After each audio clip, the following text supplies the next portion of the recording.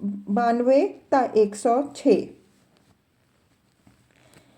انی خالقم بشرم من طین، میں مٹی سے ایک بشر بنانے والا ہوں۔ تفسیر۔ بشر کے لغوی معنی ہیں جس میں کثیف، جس کی ظاہری سطح کسی دوسری چیز سے ڈھکی ہوئی ہو۔ انسان کی تخلیق کے بعد تو یہ لفظ انسان ہی کے لیے استعمال ہونے لگا، لیکن تخلیق سے پہلے اس کا ذکر لفظ بشر سے کرنے اور اس کو مٹی سے بنانے کا صرف یہ مطلب ہے کہ میں مٹی کا ایک پتلا بنانے والا ہوں جو بالوں پر سے عاری ہوگا، یعنی جس کی جلد دوسرے حیوانات کی طرح اون یا صوف یا بالوں اور پروں سے ڈھکی ہوئی نہ ہوگی۔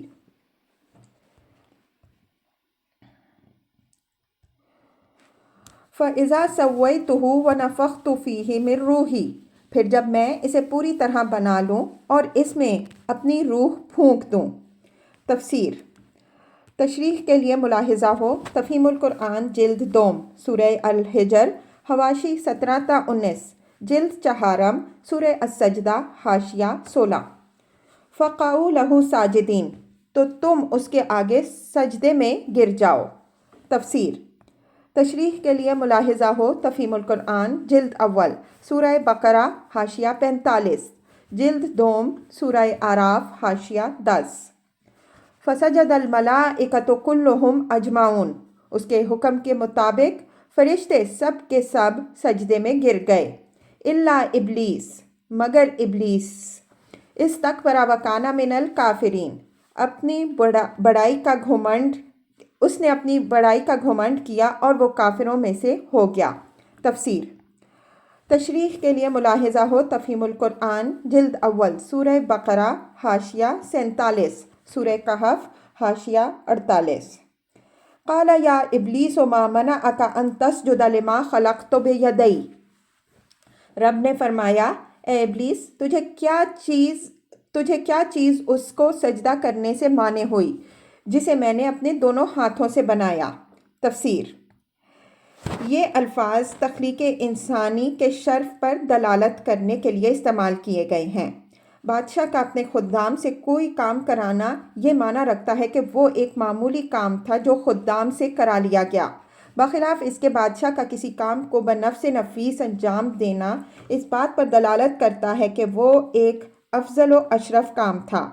بس اللہ تعالیٰ کے اس ارشاد کا مطلب یہ ہے کہ جسے میں نے خود بلا واسطہ بنایا ہے، اس کے آگے جھکنے سے تجھے کس چیز نے روکا؟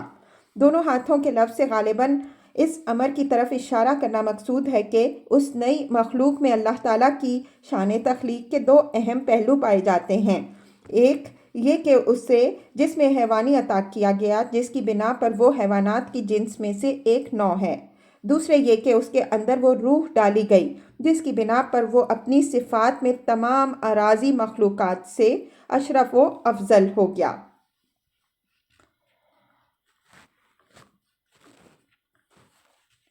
استکبرت ام کنت من العالین، تو بڑا بن رہا ہے یا تو ہے ہی کچھ اونچے درجے کی ہستیوں میں سے؟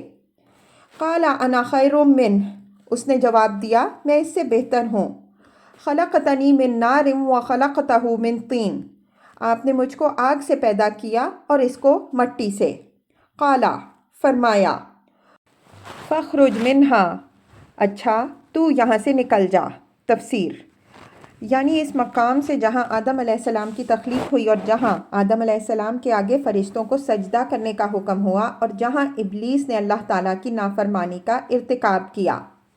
فَإِنَّكَ رَجِيمٌ، تو مردود ہے۔ تفسیر۔ اصل میں لفظ رجیم استعمال ہوا ہے جس کے لغوی معنی ہیں پھینکا ہوا یا مارا ہوا، اور محاورے میں یہ لفظ اس شخص کے لیے استعمال کیا جاتا ہے جسے مقام عزت سے گرا دیا گیا ہو اور ذلیل و خوار کر کے رکھ دیا گیا ہو۔ سورہ اعراف میں یہی مضمون ان الفاظ میں ادا کیا گیا ہے۔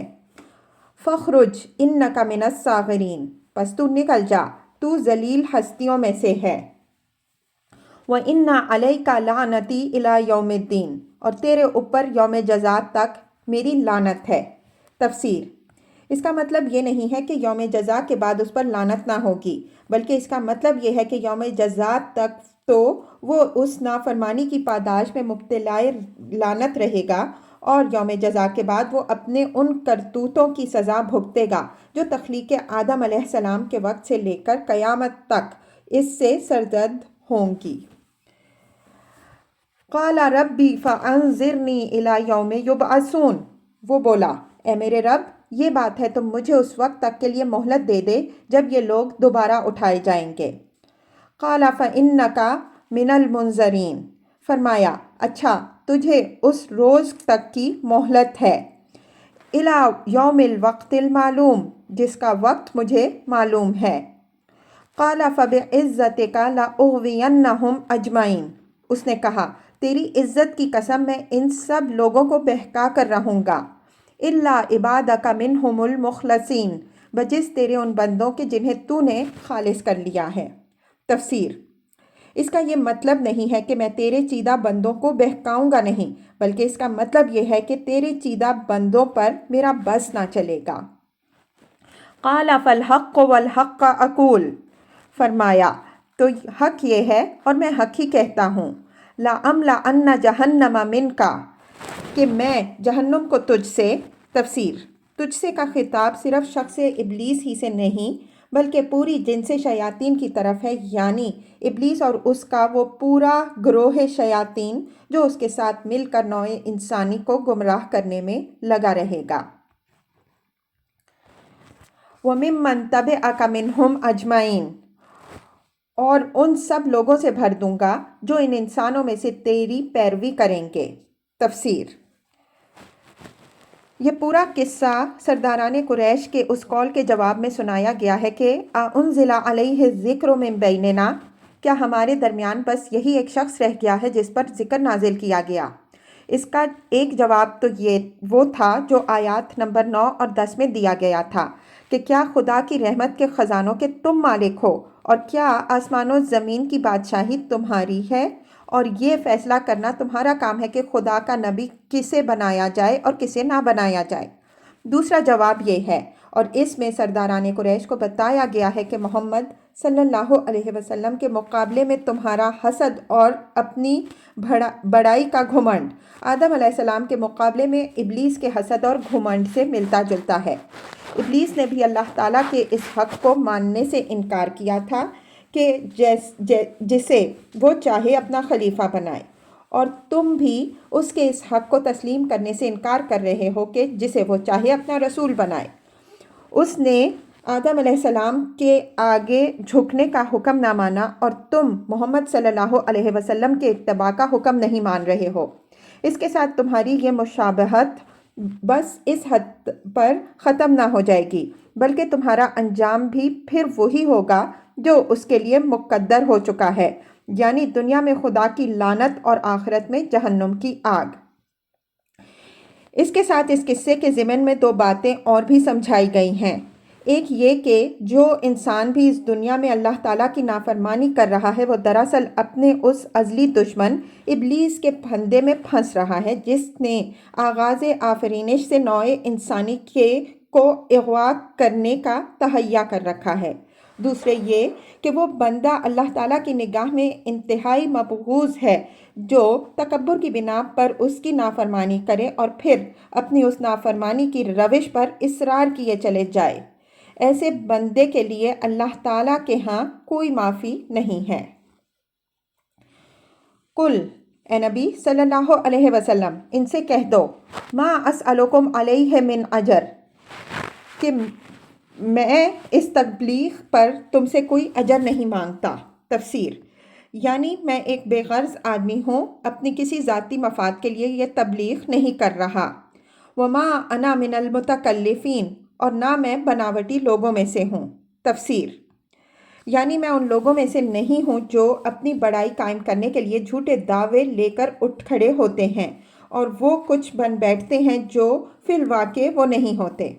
یہ بات نبی صلی اللہ علیہ وسلم کی زبان سے محض کفار مکہ کی اطلاع کے لیے نہیں کہلوائی گئی ہے بلکہ اس کے پیچھے حضور صلی اللہ علیہ وسلم کی وہ پوری زندگی شہادت کے طور پر موجود ہے جو نبوت سے پہلے انہی کفار کے درمیان 40 برس تک گزر چکی تھی۔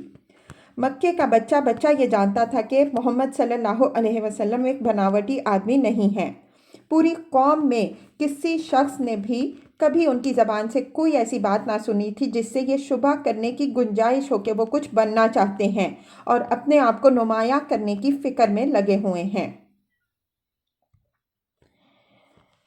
ان ہوا الا ذکر للعالمین، یہ تو ایک نصیحت ہے تمام جہان والوں کے لیے۔ وَلَتَعْلَمُنَّ نَبَأَهُ بَعْدَ حِینٍ، اور تھوڑی ہی مدت گزرے گی کہ تمہیں اس کا حال خود معلوم ہو جائے گا۔ تفسیر، یعنی یہ جو تم میں سے زندہ رہیں گے وہ چند سال کے اندر اپنی آنکھوں سے دیکھ لیں گے کہ جو بات میں کہہ رہا ہوں وہ پوری ہو کر رہی، اور جو مر جائیں گے ان کو موت کے دروازے سے گزرتے ہی پتہ چل جائے گا کہ حقیقت وہی ہے جو میں بیان کر رہا ہوں۔